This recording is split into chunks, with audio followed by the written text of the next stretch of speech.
All right, let's get some analysis on this attack from Torek Farhadi, who is a former advisor to the Afghan government. He joins us now from Geneva. Torek, good to have you on the show again. Afghans, pretty much everybody across the political spectrum have condemned Wednesday's attack on the Sikh temple, this small community in the capital. We know that Daesh has come out and claimed responsibility for this attack, but even so, we're seeing accusations being thrown left, right, and center, pretty much everywhere. They're blaming the government for an intelligence failure. They're blaming the government for failing to protect a minority that has been pretty much targeted going back all the way to the years of the Civil War. What are your thoughts on this? Well, let me tell you what the Sikhs, the minority, was doing in Afghanistan. They have been there for 1,000 years. They really came to Afghanistan as part of the Ghaznavid dynasty 1,000 years ago. And the Ghaznavid dynasty was part of Mamluk of Turkish origin dynasty. They were in Lahore, and they were in Jalalabad, they were in Kabul, they were in Ghazni, they were in Kandahar. Up to 500,000 Sikhs have lived in Afghanistan since 1,000 years. So this land belongs to them more than the Taliban that have been in existence for 26 years, terrorists. But anyways, yes, you mentioned Daesh claimed responsibility. It's very hard to draw the line. Who is Daesh? Who is Haqqani network? Who is Taliban? Because in 2018, the Taliban had not signed a peace agreement, and most suspicion went to them when they attacked in the same scenario the Sikhs. Then in Jalalabad, last year, also late last year, they were attacked in Jalalabad. So their numbers have been dwindling now. There's only 100 families in Afghanistan, and they are really a soft target because unlike any other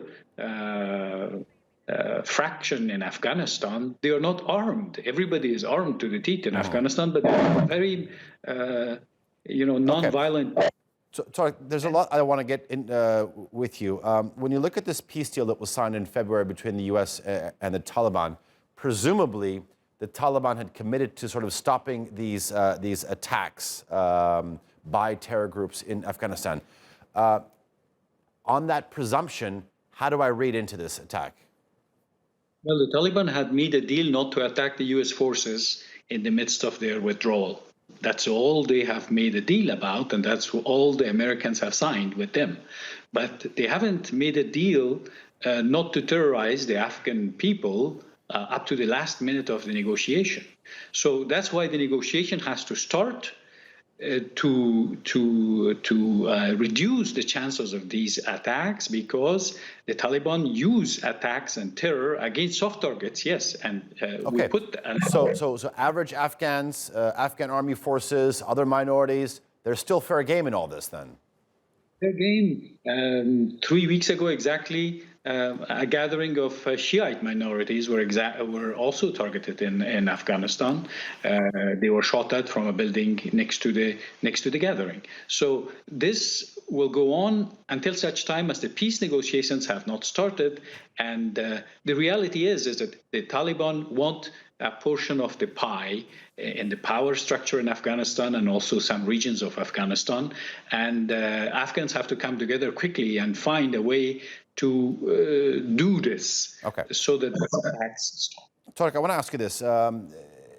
Afghanistan had already been grappling with this war against the Taliban. Now it's two forces, these attacks plus the spreading coronavirus. How do you think the government is handling the situation there? The government of Afghanistan is handling this situation with very limited resources, not being very coordinated, and like any poorest country of the world would do that. First, denial, because the number of cases announced is certainly less than what it is really. The WHO has come out with a report yesterday that up to 110,000 people could lose their lives in Afghanistan as a result of this, mostly because the health infrastructure is really weak in Afghanistan. So anybody who catches coronavirus in Afghanistan and ends up in a hospital, it's better not to end up in a hospital. Let's put it this way. Okay. So the pressure has to be put on prevention, on distance separation and hand washing, etc., which the government has just come about to